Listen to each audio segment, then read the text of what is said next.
नमस्कार, मी सेजल पुरवार। या बुलेटिन मध्ये तुम्हा सर्वांचं स्वागत आणि सुरुवातीला बातमी मोठी आहे। विधान परिषदेच्या 4ही जागांचे कल हे आता हाती आलेत। मुंबई पदवीधर मध्ये अनिल परब यांना विजयी आघाडी मिळाली आहे, तर त्यामुळे ठाकरे गटाच्या शिवसैनिकांनी जल्लोष सुद्धा सुरू केलाय। तर मुंबई शिक्षक मतदारसंघात ठाकरे गटाचे अभ्यंकर आघाडीवर आहे। कोकण पदवीधर मधून भाजपचे निरंजन डावखरे आघाडीवर दिसताय, तर नाशिक शिक्षक मतदारसंघात ठाकरे गटाचे संदीप गुळवे हे आघाडीवर आहे। त्यामुळे आपण पाहतोय ठाकरे गट 3 ठिकाणी आघाडी घेताना दिसतोय।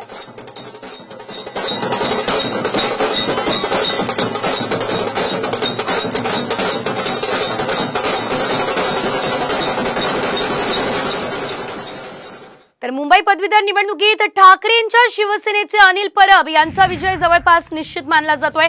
त्यांच्या विजयाची केवळ औपचारिकता शिल्लक आहे, त्यामुळे ठाकरेंच्या शिवसेनेकडून जल्लोष केला जातोय। ढोल ताशे वाजवून आणि गुलाल उधळून ठाकरेंच्या शिवसैनिकांनी जल्लोष सुरू केलाय।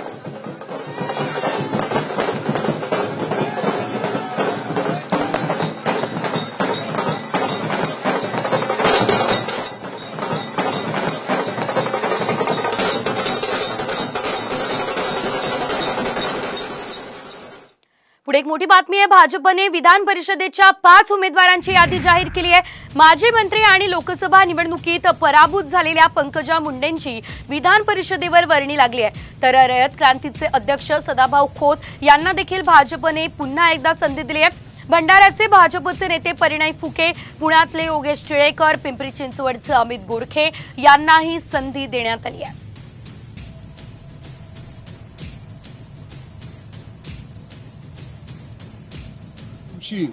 एक चळवळीतला कार्यकर्ता म्हणून मला खऱ्या अर्थाने संधी मिळाली आणि शेतकरी, शेतमजूर, 12 बलुतेदार, आलुतेदार यांच्या प्रश्नावर लढत लढत आम्ही या ठिकाणी आलो। निश्चितपणाने यांना न्याय देण्याचं काम भविष्य काळामध्ये माझ्या हातून होईल। तर पंकजा मुंडे यांची विधान परिषदेवर वर्णी लागली आहे। यामुळे बीडमध्ये कार्यकर्त्यांनी चांगलाच जल्लोष केला असल्याचं बघायला मिळालेलं आहे।